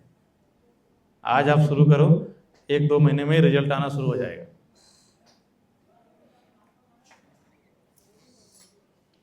हंड्रेड % अपनी गलती है। और एक बार बता दूं कि जो लोग हमेशा ये कहते रहते हैं ना कि मेरी ज़िंदगी के साथ ये हो गया, इसका जिम्मेदार मेरी बीवी, मेरा दोस्त, मेरा बॉस, मेरा पार्टनर, मेरा समाज, मेरा ये, मेरा वो, मेरा वो, मेरा वो, उसकी ज़िंदगी ना झंडी रहती है, कभी कुछ नहीं होता है। एक बार बताओ, अगर आप गलती अपनी निकालोगे तो किसको सुधारोगे? अपने आप को। अगर आप गलती दूसरे की निकालोगे तो किसको सुधारोगे? दूसरे को। और दूसरे तो 125 करोड़ तो खाली इंडिया में है, किसको किसको सुधारोगे आप? मालूम पड़ रहा है कहाँ काम करने की जरूरत है? सिर्फ अपने आप पे काम करने की जरूरत है। मेरे साथ एक घटना हुई, रीसेल में ना मेरा कम से कम 6 से 10 लाख रुपए डूब गया। हाँ, स्टार्ट में, क्योंकि मेरे को ऐसा था वो कस्टमर हरामी है, मेरा चप्पल घिस जाता है जाते जाते, पैसा नहीं देता है, घर का चाबी लेने के बाद प्रॉब्लम है, ये है वो है, भला भला भला भला भला।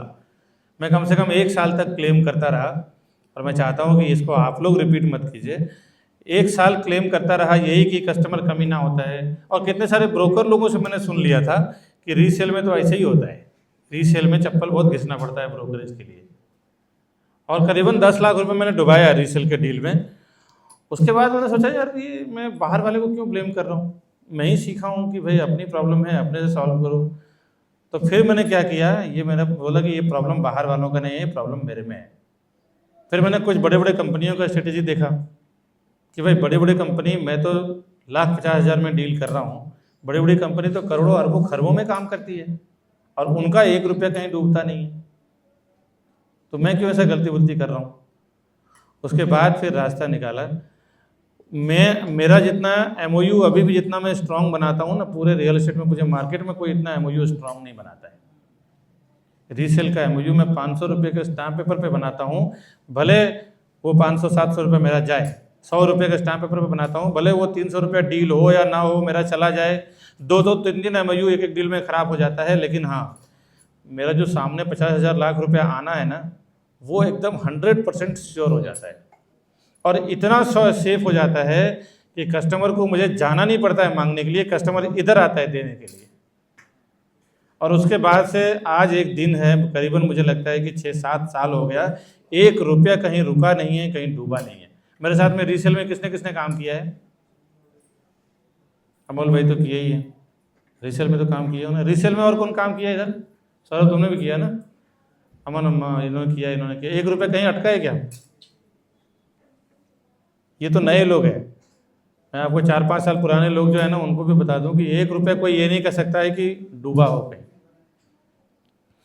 तो मैंने गलती कहाँ हो रही थी? मेरे में खुद में।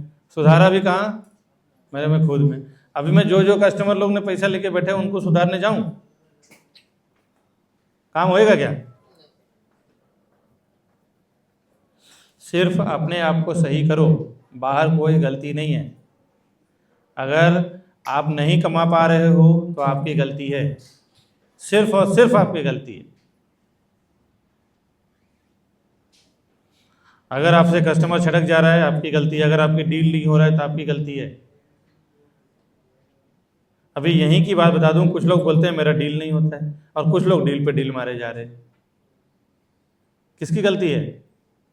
कंपनी तो सबको सबके साथ एक ही जैसा बिहेवियर कर रही है, कौन किसी के सगे वाला तो है नहीं।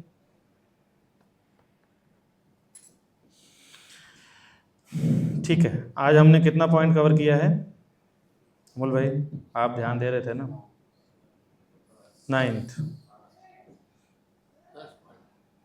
कुछ प्रैक्टिकल चीज़ें जो मैंने रियल एस्टेट में सीखा है वही आपको सेम कन्वे कर रहा हूँ, इसको ही फॉलो करो, क्योंकि मेरा रिजल्ट पाया हुआ है, 100 जगह एक्सपेरिमेंट किया हुआ है। कस्टमर फ़ोन नहीं उठा रहा है, कस्टमर अगर आ नहीं रहा है, कस्टमर अगर डील नहीं कर रहा है, कस्टमर अगर चिढ़ गया है, कस्टमर गाली नहीं दे रहा है, तो कुछ चीज़ें तो आपको पता चलता है कि क्या मैंने गलतियाँ किया है, और कुछ चीज़ें तो आपको कन्वे ही नहीं होता है, पता ही नहीं चलता है क्या हुआ है। कस्टमर यहाँ से गया, आपकी सारी बात सुन के वहाँ रह का वेबसाइट खोल दिया, देख लिया, कुछ आपने पेमेंट स्कीम की बात कर लिया, मालूम पड़ा कस्टमर सेल्स वाले को फ़ोन किया, बिल्डर को, और पता चला कि कुछ और ही है, आपने बोल दिया कुछ और ही। समझ में आ रहा है? हेलो, ये गलती मत कीजिए यार। एक कस्टमर को एक सही प्रॉपर्टी तक पहुंचाने में कभी कभी 2 महीना, कभी 1 महीना, कभी 1 साल, कभी 4 महीना काम करना पड़ता है। समझ में आ रहा है? और थोड़े से बात के लिए आपका कट जाए मामला तो क्या फ़ायदा इतना मेहनत करने का? आपका पूरा मेहनत गोबर हो जाता है।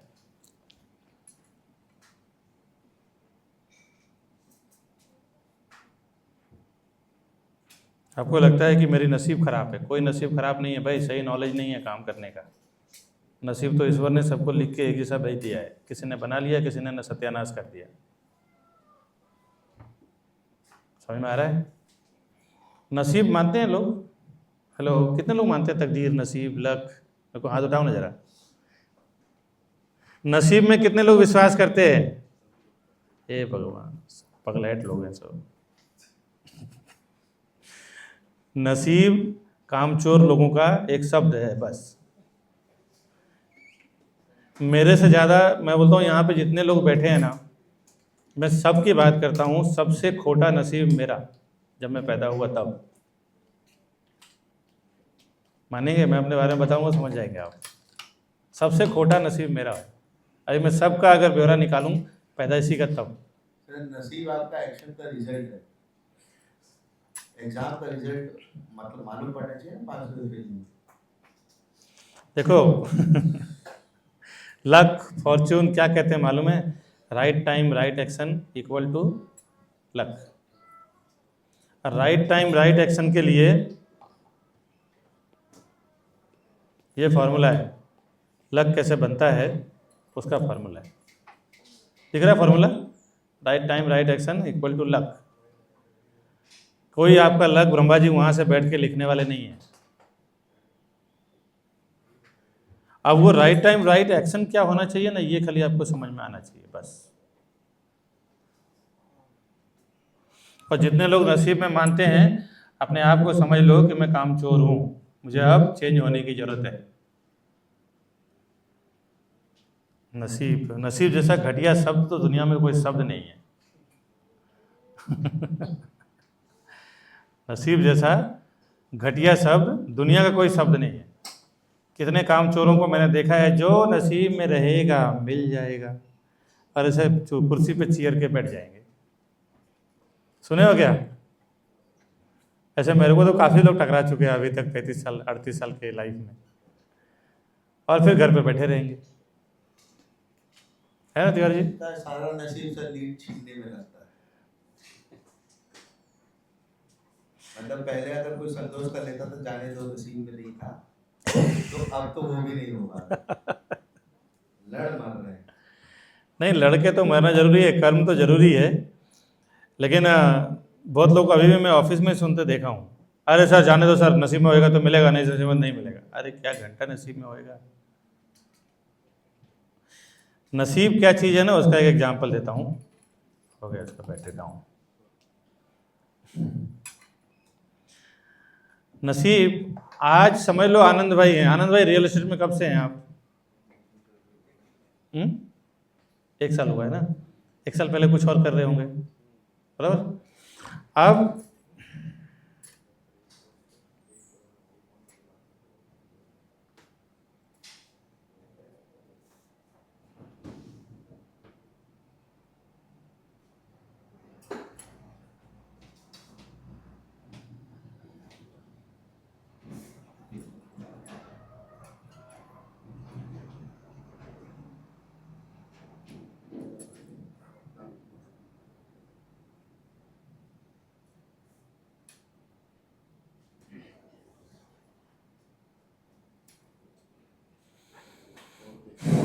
कहाँ था मैं?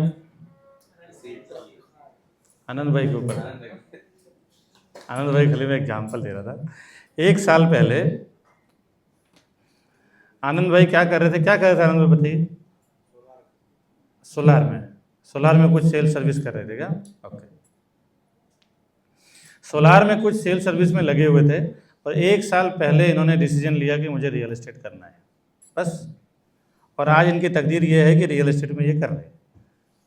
आप समझ लो नसीब क्या होता है। समझ में आ रहा है? और ऐसा आनंद भाई का ही नहीं, यहाँ जितने लोग बैठे हैं ना, सबका ही एग्जाम्पल दे सकता हूँ कि नसीब होता क्या है। शमीम भाई मेरे से जुड़े हुए हैं लगभग 12-13 साल से, लेकिन जब तक नहीं जुड़े थे तब तक इनके जीवन में रियल एस्टेट और रियल एस्टेट का ब्रोकरेज पैसा नहीं आया। इन्होंने जैसे डिसीजन लिया कि मुझे रियल एस्टेट में करना है और रियल एस्टेट से पैसा आना शुरू हो गया। क्या है नसीब? ये समझ में आ रहा है नसीब क्या है? नसीब जैसा घटिया वर्ड आपने जीवन में लाओ ही मत। जो आप आज फैसला ले लेते हो, कल वो आपका नसीब बन जाता है। कितने कस्टमर को मैं देखा हूं,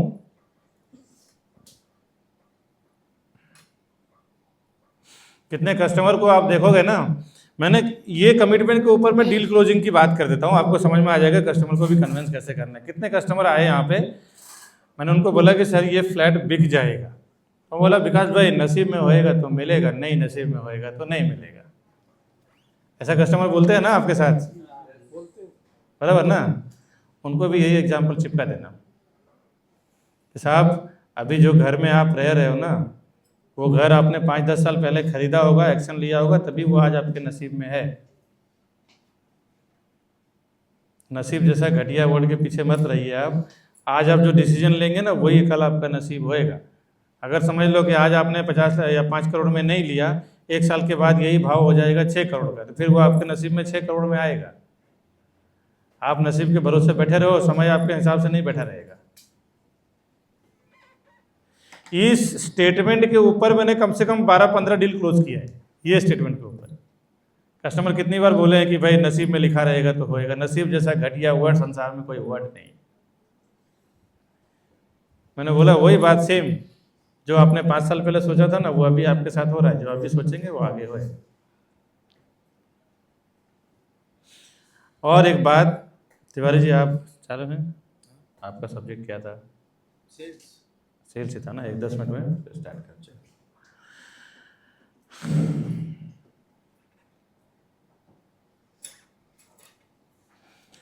भरोसा हो गया नसीब के ऊपर क्या? आज ये बिलीफ ना आपका टूट जाए तो बहुत अच्छा है। पागलपन जो नसीब का है ना, ये बहुत घटिया है। और मैं तो सच बताऊं, इसमें एक कौड़ी भर का नहीं मानता हूं, एक कौड़ी भर का। और ये भी बता दे रहा हूं कि मेरे साथ में जो लोग थोड़े पुराने जुड़े हुए हैं, उनको तो नसीब में लिखना क्या है वो भी मैं सिखा चुका हूं। अच्छा,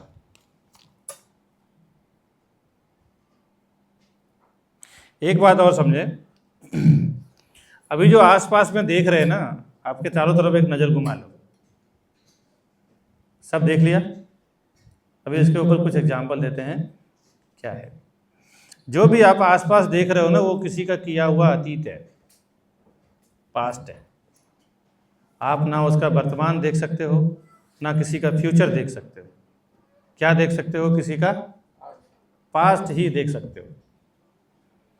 अभी यहाँ पे जो भी कुछ मौजूद है ना, ये मेरा अतीत है। आप यहाँ मौजूद हैं, चीज़ें यहाँ मौजूद है, ये जगह मौजूद है, ये ट्रेनिंग हो रही है, ये सब मेरा अतीत है। मेरा वर्तमान भी आप नहीं देख सकते और मेरा भविष्य भी नहीं देख सकते। अभी कभी कभी देखना, आपको ऐसा लगेगा कि कोई आपका कॉपी करेगा, तो वो आपके अतीत को कॉपी कर रहा है, ना तो आपके वर्तमान को, ना आपके भविष्य को। वो तो सिर्फ आप ही के अंदर है कि आप अपने भविष्य में क्या लिख रहे हो, आप अपने नसीब में आगे क्या लिखने वाले हो, क्या सोचने वाले हो, क्या करने वाले हो। दुनिया का कोई ऐसा एस्ट्रोलॉजिस्ट पैदा नहीं हुआ जिसकी औकात ये है कि मुझे बता दे कि मैं 6 महीने के बाद क्या करने वाला हूँ। ज़्यादातर ये होता है ना, डिपेंड रहते हैं कि मेरे को एस्ट्रोलॉजिस्ट बाबा ने ये बताया और यही मेरी नसीब है। समझ में आ रहा है? तो ये चीज़ें कस्टमर कन्विंसिंग में आपको काम आएगा। मैं तो कई बार इस्तेमाल किया हूँ कि दुनिया का कोई ऐसा एस्ट्रोलॉजिस्ट आके और मुझे लिख के दे दे कि 6 महीने के बाद इतने बजे इतने तारीख को ये होने वाला है तेरे साथ, तो बताओ मुझे। आज के बाद जब भी कोई भी एस्ट्रोलॉजिस्ट और कोई भी ज्योतिष शास्त्री के पास जाओगे ना, ये खुला चैलेंज कर देना। ज्योतिष शास्त्री क्या करता है जानते हैं? आपके अतीत को वो पढ़ सकता है। वो आपके हाथों में भी लिखा हुआ है, आपके चेहरे पे लिखा हुआ है, आपके कान के रेखाओं में लिखा हुआ है, आपके पैर के तलवे में लिखा हुआ है। अगर आपको पढ़ना आता है ना तो आप एक एक मिनट का हिसाब पढ़ सकते हैं, इतना आपके हाथ में लिखा हुआ है। लेकिन बस वो पास्ट ही देख सकता है, उसकी औकात इतनी है कि वो आपके पास्ट को पढ़ सकता है, भविष्य को तो नहीं पढ़ सकता। और कितनी बार ऐसा हुआ है कि लोगों ने कहा है कि भाई ये तो 60 साल जिएगा, और मालूम पड़ा कि 8 साल में निकल गया वो। कुछ एक्सपीरियंस ऐसा हुआ है आप लोग के साथ कि पंडित जी ने, शास्त्री जी ने बोल दिया कि भाई 60 साल जिएगा, मालूम पड़ा 10 साल में निकल लिया उसने? मेरे गांव में ऐसा हुआ है। लेकिन उस टाइम पता नहीं था, जब ये सब कोर्सेज वगैरह किया ना तब समझ में आया। मेरे कोर्सेज क्या है, किसी किसी को समझ में नहीं आया। उधर पीला कलर का लगा हुआ है वो बोर्ड, वो देख लीजिएगा आप, एसी के जस्ट नीचे येलो कलर का, वो मेरी डिग्रीज है। तो कोई भी नसीब, कोई भी ज्योतिष, सब झूठ है, कुछ सच नहीं है भाई। ये मतलब गलत फहमी में रहो ही मत। जो आज आप डिसीजन लोगे, जिसकी आप तैयारी करोगे, वही भविष्य में होगा। अभी आनंद भाई ने 1 साल पहले रियल एस्टेट का डिसीजन लिया, बराबर ना आनंद भाई? उसके बाद ये तैयारी किए, सर्वे किया, नयन भाई के साथ में काम किया, राहुल जी के साथ में काम किया, हमारे साथ में काम किया। कुछ चीज़ें ज़रूरत पड़ती है, आज भी डिस्कस कर रहे हैं। अब रियल एस्टेट इनकी तकदीर बन गई है, बराबर ना? अभी रियल एस्टेट से ही राशन पानी, खाना, काम धंधा सब चल रहा है। तो इसमें नसीब का क्या रोल है, मेरे को बता दो जरा। कोई रोल नहीं है नसीब का भाई, कोई रोल नहीं है। ज्योतिष, नसीब, ये वो अगड़म बगड़म कुछ नहीं है। ठीक है, मेरा मुद्दा खत्म करते हैं। राहुल जी का भी सेल्स का है, बाकी का रियल एस्टेट का जो मुद्दा है वो हम नेक्स्ट ट्रेनिंग में बैठेंगे, ट्यूसडे 10:30। ओके राहुल जी, बताइए क्या सब्जेक्ट है आपका? ठीक है, 10 मिनट का ब्रेक दे दिए। नहीं 2 बजे खत्म करेंगे, 2 बजे खत्म करेंगे, 2-2:30 बजे। इधर ही 12 मिनट चलो, इधर ही बैठो। ठीक है, 5-7 मिनट का अगर ब्रेक चाहते हैं तो ले लीजिए, बट गेट के बाहर नहीं जाना है। संदीप को भी बुलाइए, सब काम करना। अरे हर्ष, ये बंद कर दो।